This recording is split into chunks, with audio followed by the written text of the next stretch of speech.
அஸ்ஸலாமு அலைக்கும் வரஹ்மத்துல்லாஹி வபரகாத்துஹு. கண்ணியத்திற்குரிய எல்லாம் வல்ல ஏக இறைவனின் அடியார்கள்ல, அல்லாஹ் இந்த பிரம்மாண்டமான பேருலகை படைத்து அவனை மட்டுமே வணங்க வேண்டும் என்பதற்காக கோடான கோடி மனிதர்களை இறைவன் படைத்திருக்கிறான். இறைவனால் படைக்கப்பட்டிருக்கிற மனிதர்களில் ஒரு குறிப்பிட்ட நபர்களை அல்லாஹ் தேர்வு செய்து வாழ்வில் வழங்கப்பட்டிருக்கிற பிரம்மாண்டமான பேரற்கொடையாய் திகழ்கிற இஸ்லாமிய மார்க்கத்தை இறைவன் வழங்கி சிறப்பித்திருக்கிறான். இஸ்லாத்தில் முஸ்லிம்களாக வாழ்கிற நாம் இறைவன் கற்று தந்திருக்கிற மிக முக்கியமான அடிப்படைகளை நம்முடைய வாழ்வில் கடைபிடிக்கிற பொழுது இறைவனின் திருப்தியையும் மறுமையில மகத்தான வெற்றியையும் பெற இயலும். நான் உண்டு என் வேலை உண்டு என்று இல்லாமல் அல்லாஹ் எவ்வாறு வாழ சொல்லி கொடுத்திருக்கிறானோ அந்த வாழ்வில் சில முக்கியமான குணங்கள் பிரதிபலிக்காவிட்டால் இறைவனிடத்தில் குற்றவாளிகளாய் போய் நிற்க வேண்டிய நிலை ஏற்படும். திருமறை குர்ஆனுடைய அற்புதமான வசனம் சூரா மாயிதா 5வது அத்தியாயம் 105வது வசனம். அந்த வசனத்தில் அல்லாஹ் பேசுகிறான், யா அய்யுஹல்லதீன ஆமனு, ஈமான் கொண்டவர்களே, அலைக்கும் அன்ஃபுஸக்கும், உங்களை நீங்களே சுய பரிசோதனை செய்து கொள்ளுங்கள். லா யதுர்ருக்கும் மன் தல்ல இதஹ் ததைத்தும், ஒரு முஸ்லிம் தன்னைத்தானே சுய பரிசோதனை செய்ய ஆரம்பித்து விட்டால் அவனை வழிகெடுப்பதற்கு எந்த பெரிய சக்தியாலும் முடியவே முடியாது என்று அல்லாஹ் உபதேசம் செய்கிறான்.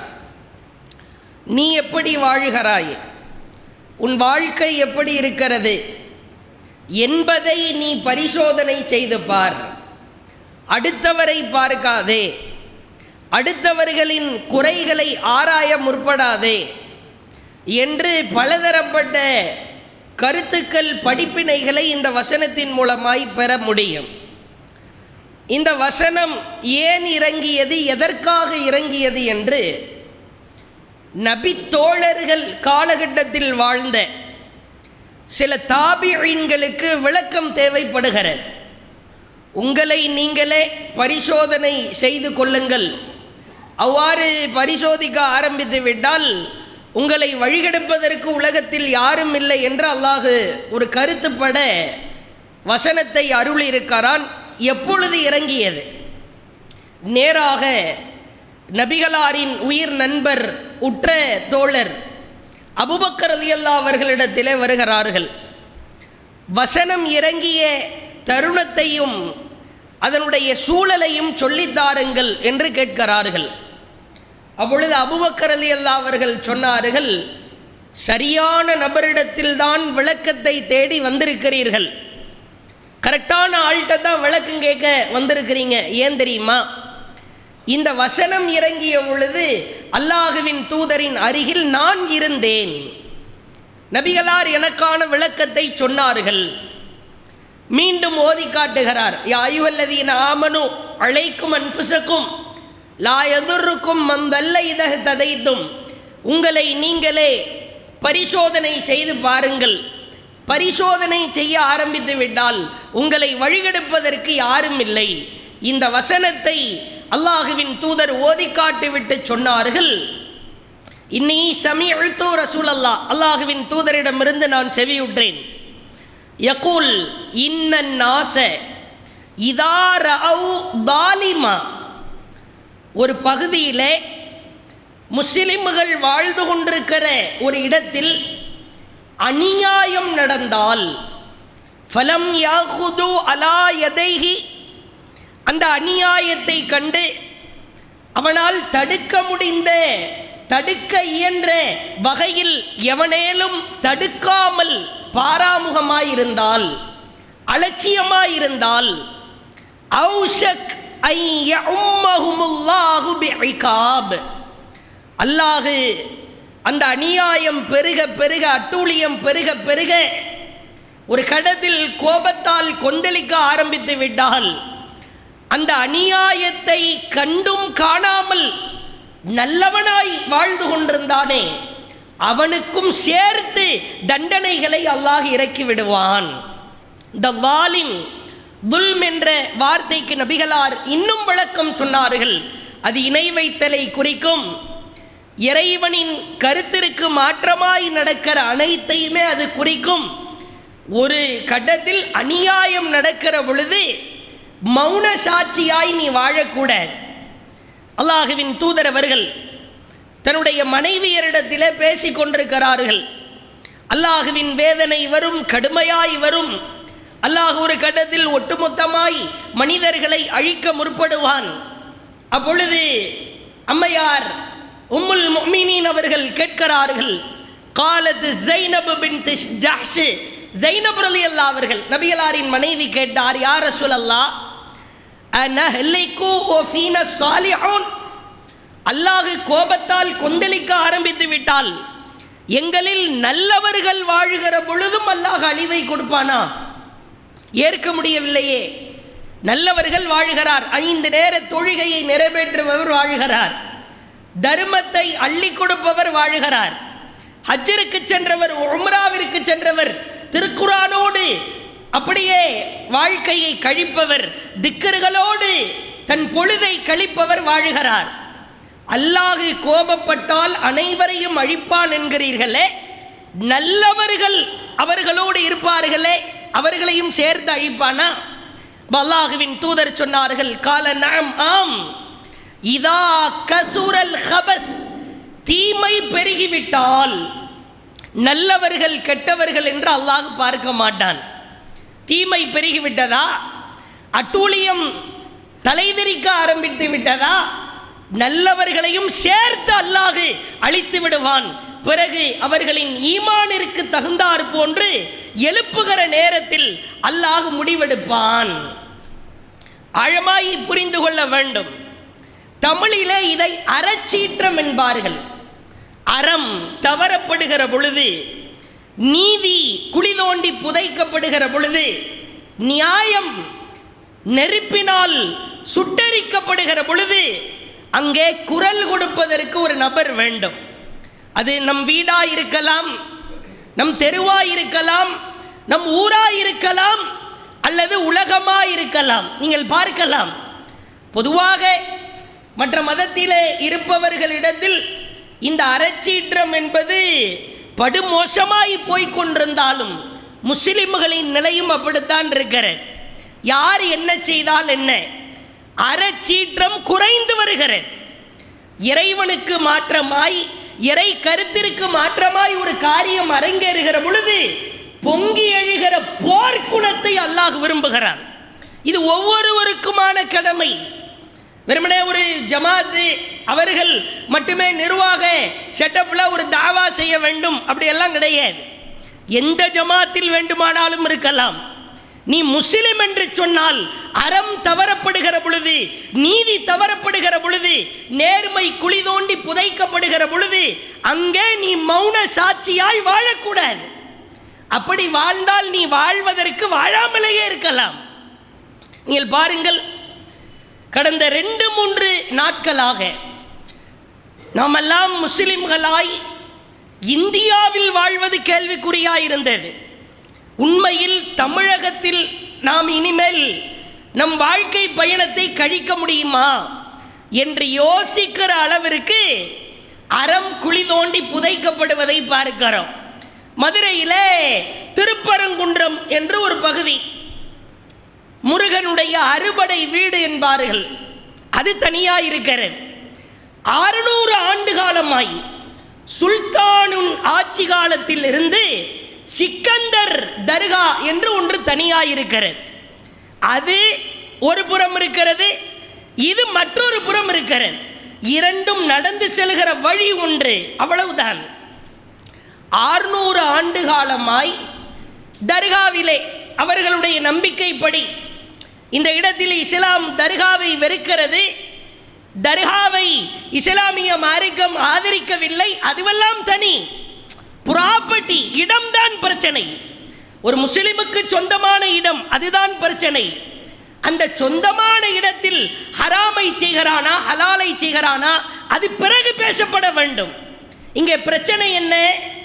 600 ஆண்டு காலமாக இருக்கிற ஒரு இடத்தில் தர்காவுடைய அந்த பகுதியில் பச்சை கலர் பெயிண்ட் அடிக்கப்பட்டிருக்கிறது. திருப்பரங்குன்றம் மலையை முஸ்லிம்கள் அபகரிக்க பார்க்கிறார்கள். உச்ச நீதிமன்றம், உயர் நீதிமன்றம் என்று பேசுபவர்கள் கூட இதை ஆதரிப்பதை பார்க்கிறோம். வேதனையாக இருக்கிறது. என்னுடைய இஸ்லாமிய அடையாளத்தோடு என்னுடைய வாழ்க்கையை கழிப்பதே சிரமமாக இருக்கிறது. நீங்கள் ஒரு 3 மாதத்திற்கு முன்பு ஒரு வீடியோ காட்சியை பார்த்திருக்கலாம். 3 சிறுவர்களை சுற்றி அமர வைத்து ஒரு வெறிபிடித்த ஒருவன் செருப்பை கலட்டி அடிக்கிறான். அவருடைய கடவுளின் பெயரை சொல்லி ஸ்ரீராம் சொல்லு, ஸ்ரீராம் சொல்லுன்னு. அந்த பையன் அடிக்கும் போது அல்லா அல்லான்றான். மீண்டும் அடிக்கிறான். அல்லான்னு சொல்லுவியா? வாயை மூடு, என் கடவுள் பெயரை சொல். அருகி வருகிற அறச்சீற்றத்தை பார்க்கிறோம். பொங்குவதற்கு ஆட்கள் இல்லை, பச்சையாய் தருகிறது. இது துரோகம், இது அநியாயம். ஒன்று வேணாம், நம்முடைய பகுதியை எடுத்துக்கொள்ளுங்கள். தர்கா இருக்கிறது, விழா கொண்டாடுகிறார்கள். வருடந்தோறும் விழா நடக்கிறது. பொங்கி எழுபவர்கள் எத்தனை பேர்? அந்த இளைஞர் பட்டாளமே அந்த கூட்டத்திலே நிற்கிறேன். அல்லாஹுவின் தூதரின் பாசறையிலே பட்டம் பயின்ற இளைஞர்கள் மார்க்கத்தை வளர்ப்பதற்காக பசியோடு பட்டினியோடு சிரமப்பட்டு இஸ்லாத்தை கைகளிலே கொண்டு வந்து கொடுத்தால் அரட்டை அடிப்பதற்காக, கூத்தடிப்பதற்காக, கும்மாளம் அடிப்பதற்காக ஒரு தர்காவிலே ஒரு ஃபங்க்ஷன் நடப்பதை பார்க்கிறோம். கத்துற கூட்டம் ஒரு சின்னோண்டு சதவிகித கூட்டம் கத்திக்கிட்டு இருக்கிறாங்க. மற்றவங்கெல்லாம் வழக்கமாக நடத்துறது தானே. வழக்கமாய் அவன் நடத்தினால் உன்னுடைய வேலை என்ன? தடுக்க வேண்டுமா இல்லையா? குரல் எழுப்ப வேண்டுமா இல்லையா? இந்த குணத்தை அல்லாஹ் இயற்கையாகவே கொடுத்திருக்கிறான். நீங்கள் அற்புதமாய் திருமறை குர்ஆனில் ஒரு சம்பவத்தை பார்க்கலாம். மூசா அலைஹிஸ்ஸலாம் ஒரு சபையில் அமர்ந்திருக்கிறார். ஒருத்தர் கேள்வி கேட்கிறாரு, எல்லாம் அறிந்தவர் யார்? மூசா அலைஹிஸ்ஸலாம் அல்லான்னு சொல்லியிருக்கணும். வாய் தவறி நான் தான்னு சொல்லிடுறாங்க. பொதுவாகவே நபிமார்கள் ஏதேது டங்கு ஸ்லிப்பில், வார்த்தை தடுமாற்றத்தில் ஒரு விஷயத்தை சொல்லிட்டாங்கன்னா அது பிளான் பண்ணி சொல்ல மாட்டாங்க. தெரியாமல் அறியாமல் வந்திருக்கும். ஆனாலும் அல்லாஹ் சும்மா இருக்கல. எல்லாம் தெரிந்தவன் நீ அல்லாஹ் என்று சொல்லி இருக்க வேண்டும். நான் என்று சொல்லிவிட்டாய். கடலோர பகுதியிலே ஒரு பகுதி இருக்கிறது, அங்கே ஒருவர் இருப்பார். அவரிடத்திலே நீ சில நாட்கள் பாடம் பயின்று வா. சம்பவம் தெரியும். ஹலிர் ஹிலர் என்று பெயரிலே பதிவு செய்யப்பட்டிருக்கிறது. ஹலிர் அவர்கள் அவரை பார்க்கிறார். அஸ்ஸலாமு அலைக்கும் என்கிறார்கள் மூசா அலைஹிஸ்ஸலாம். இது வேணா இஸ்லாமிய சலாமா இருக்கிறது. நீர் யார்? நான் தான் இஸ்ரவேலர் சமூகத்திற்கு அனுப்பப்பட்ட தூதர் மூசா.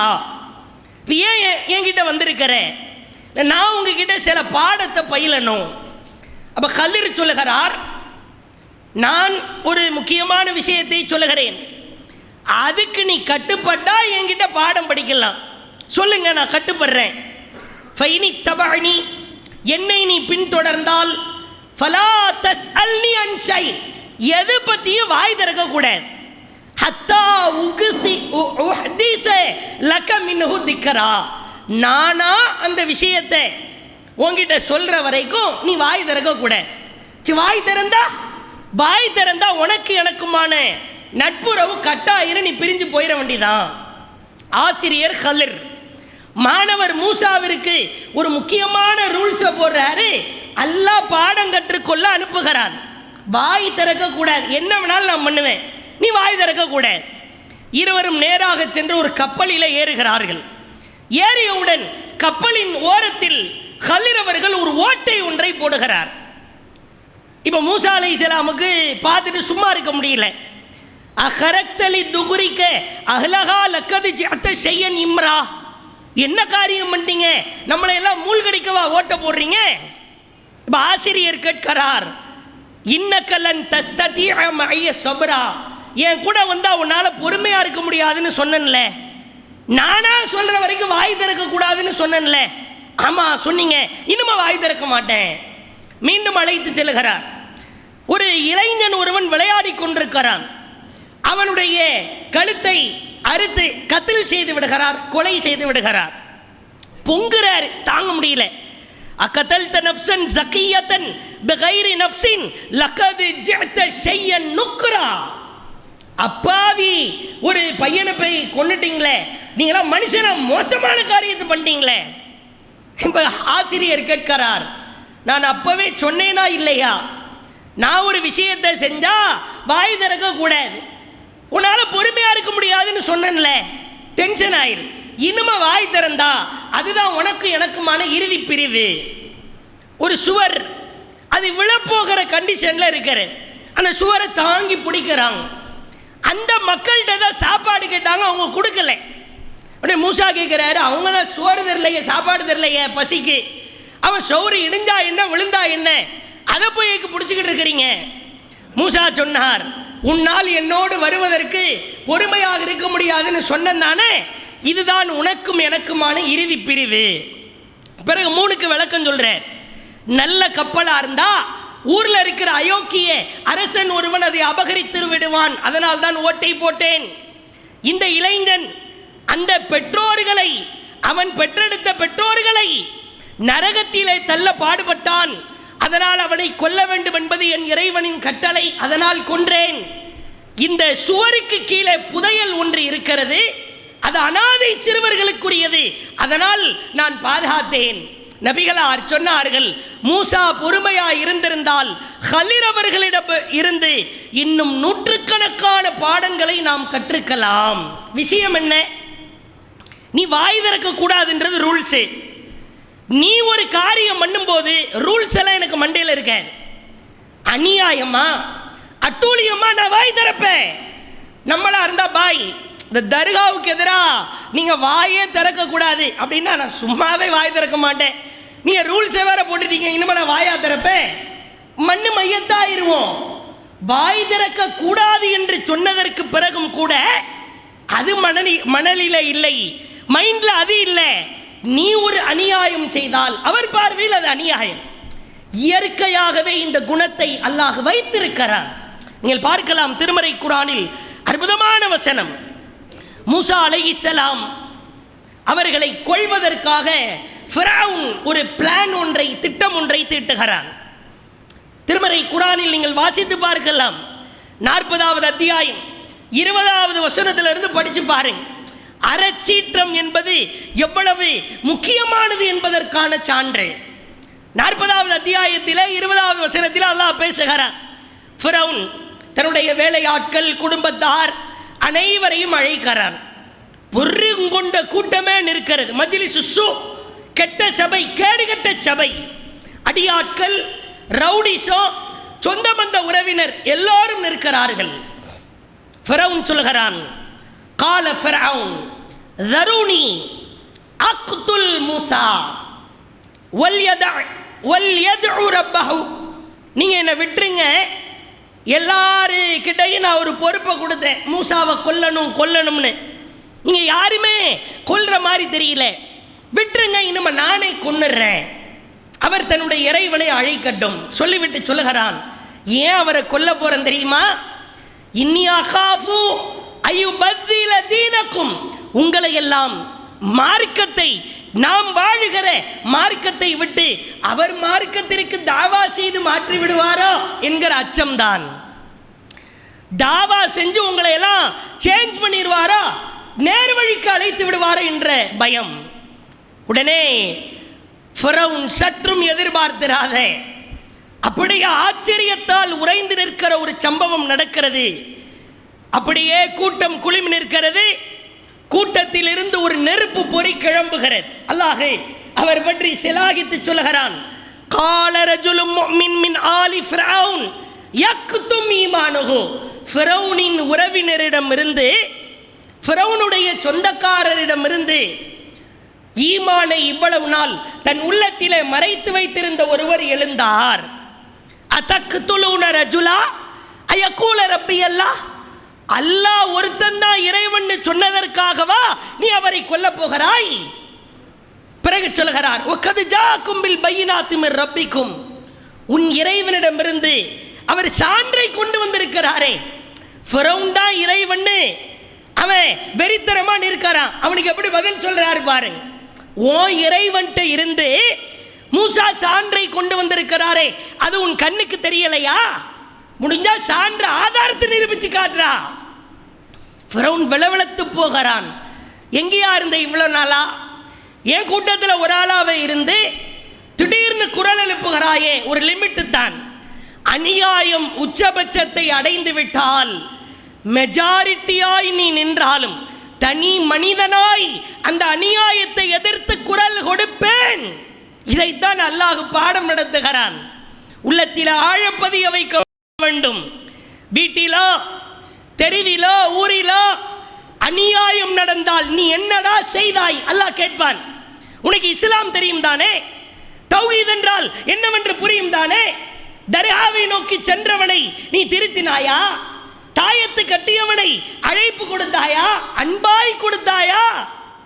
வரதட்சணை திருமணம், ஆடம்பர திருமணம், ஏமாற்று வேலைகள், மோசடி, பொய், பொற, அவதூறு என்று ஒரு சமூகம் ஒரு காரியத்தை செய்கிற பொழுது நீ என்ன செய்தாய்? வீட்டிலிருந்து ஆரம்பியுங்கள். ஒரு அறம், நீதி, நேர்மை இதற்கு பங்கம் ஏற்படுமானால், பாதிப்பு ஏற்படுமானால் நான் மௌனமாய் இருக்க மாட்டேன், குரல் கொடுப்பேன். இறுதியாய் ஒரே ஒரு செய்தியை பாருங்கள். சில நபி தோழர்கள் நீண்ட நெடிய வாழ்க்கையை வாழ்ந்ததுண்டு, வரலாற்றிலே பதியப்பட்டிருக்கிறது. சில பேருடைய வாழ்க்கை ஒரே ஒரு சம்பவம் பதிய வைக்கப்பட்டிருக்கிறது. அப்படிப்பட்ட ஒரு நபி தோழர் முஸ்னத் அஹ்மதிலே பதிவு செய்யப்பட்டிருக்கிறார். அப்துல் உஸ்ஸா என்கிற ஒரு நபி தோழர், அப்துல்லாஹ் இப்னு அப்துல் உஸ்ஸா இஸ்லாத்தை ஏற்கிறார், பிரச்சாரம் செய்ய ஆரம்பிக்கிறார். ஒரு கணத்திலே தன் தாய் எதிர்ப்பு, தாய் மாமா எதிர்ப்பு. தாய் மாமா அவருக்கு ஒரு வித்தியாசமான ஒரு ட்ரீட்மெண்ட், ஒரு பயங்கரமான ஒரு வேதனையை கொடுக்கிறார். அவர் அணிந்திருக்கிற ஆடை அவருக்கான ஆடை என்று அனைத்தையும் அள்ளி சென்று விட்டு சொல்கிறார், நீ என்றைக்கு இஸ்லாத்தை பிறருக்கு எடுத்து வைக்க மாட்டேன், அதன்படி வாழ மாட்டேன் என்று முடிவெடுக்கிறாயோ அப்பொழுதுதான் உனக்கு ஆடை தரப்படும். அதுவரைக்கும் நீ நிர்வாணமாய் இரு. ஆடை இருந்தா தானே முகம்மதை சந்திக்க போவே, நிர்வாணமா இருந்தா எப்படி போவே? அறையை இழுத்து சாத்தி விட்டு செல்கிறார். ஒரு கடத்தில் அசத்தியத்தில் இருக்கிற தாய்க்கே உள்ளத்திலே கரிசனம் ஏற்பட்டு பரிவு ஏற்பட்டு தான் அணிந்திருக்கிற பெண்கள் அணிகிற ஆடையை அதை ரெண்டா கிழிச்சு மேலாட ஒன்று கீழாட ஒன்றுன்னு கொடுத்தாங்க. இதுக்கு வரலாற்றில் இவருக்கு துல் பிஜாதைன், இரண்டு ஆடைகள் உடையவர் என்கிற புனை பெயரும் உண்டு. இவ்வளவுதான் இவர் வாழ்க்கையில் நடைபெற்ற சம்பவம். தாயார் ஆடையை கிழித்து கொடுத்து, உன் விரும்பிய இடத்திற்கு நீ செல் மகனே, உன் மாமாவின் கண்ணிலே மாட்டி விடாதே, தாயின் சகோதரன். ஒரு கடத்திலே ஒரு போர்க்களம் நடக்கிறது. போரிலே இறைவனுக்காக ஷஹீதாக்கப்படுகிறார். அல்லாஹுவின் தூதரவர்களுக்கு செய்தி எட்டுகிறது, அப்துல்லாஹ் இப்னு உஸ்ஸா மரணித்து விட்டார் என்று. அபூபக்கரையும் உமரையும் அல்லாஹுவின் தூதர் அழைக்கிறார்கள். சம்பவத்தை பாருங்கள். அறச்சீற்றம் மேற்கொள்கிற பொழுது நமக்கு கிடைக்கிற கண்ணியத்தை பாருங்கள். அபூபக்கர் உமர் ரலியல்லாஹு அவர்கள் அழைக்கப்படுகிறார். வாங்க, ரெண்டு பேரும் வாங்க. இந்த அப்துல்லா இப்னு உஸ்ஸா துல் பிஜாதைன் 2 ஆடைகள் உடையவர் ஷஹீதாக்கப்பட்டார் என்கிற செய்தி வருகிறது. அவர் பிரேதத்தை நீங்க தூக்கிட்டு வாங்க. ரசூலுல்லாஹ் அந்த சபையில தான் நிற்கிறாங்க. அல்லாஹ்வின் தூதர் அபூபக்கர் உமரிடத்திலே பொறுப்பை கொடுத்து தூக்கி வருவதற்கு முன்பு அவரை அடக்கம் செய்ய எந்த குழி தோண்டப்பட்டதோ அந்த குழிக்குள்ளே அல்லாஹ்வின் தூதர் இறங்கி நிற்கிறார். கையில கொடுங்க, நெருக்கி கொடுங்க, ஜனாசாவை நெருக்கி கொடுங்கன்னு கேட்போம். இன்னும் அதுல்யாக்குமா ஃபி அஹாக்குமா, அதுல்யாக்குமா ஃபி அஹாக்குமா, உங்கள் சகோதரரை நீங்க என் கையில நெருக்கி கொடுங்க. நபிகளாரே கைகளிலே வாங்கி குழிக்குள்ளே வைத்துவிட்டு குழியிலேயே நின்று ஒரு பிரார்த்தனை செய்தார்கள். அல்லாஹும்ம இறைவா கத அம்சைத அன்னுஹு ராதியா ஃபஅர்த அன்னுஹு, இவர் இஸ்லாத்தில் வாழுகிற பொழுது உன் திருப்தியை பெறத்தான் வாழ்ந்தார் இறைவா. மனித திருப்தியோ மக்களின் திருப்தியோ ஊராரின் திருப்தியோ இவர் பெறுவதற்கு முயற்சிக்கவில்லை, உன் திருப்தியை பெற வாழ்ந்தார். இறைவா உன் திருப்தியை பொழிந்து விடு. திரும்ப திரும்ப கேட்டார்கள். இறைவா உன் திருப்திக்காகவே வாழ்ந்தார், திருப்தியை பொழிந்து விடு.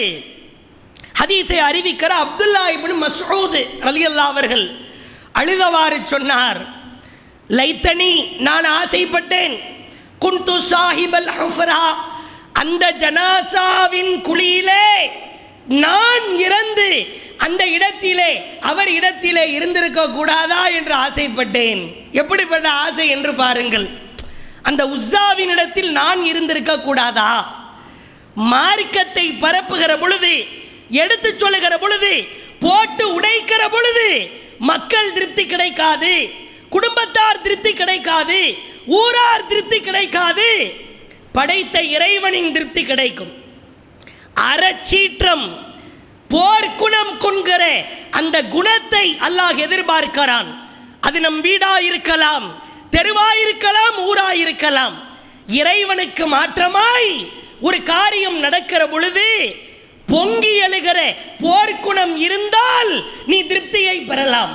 இல்லை என்றால் இறை திருப்தியை நீ பெற முடியாது.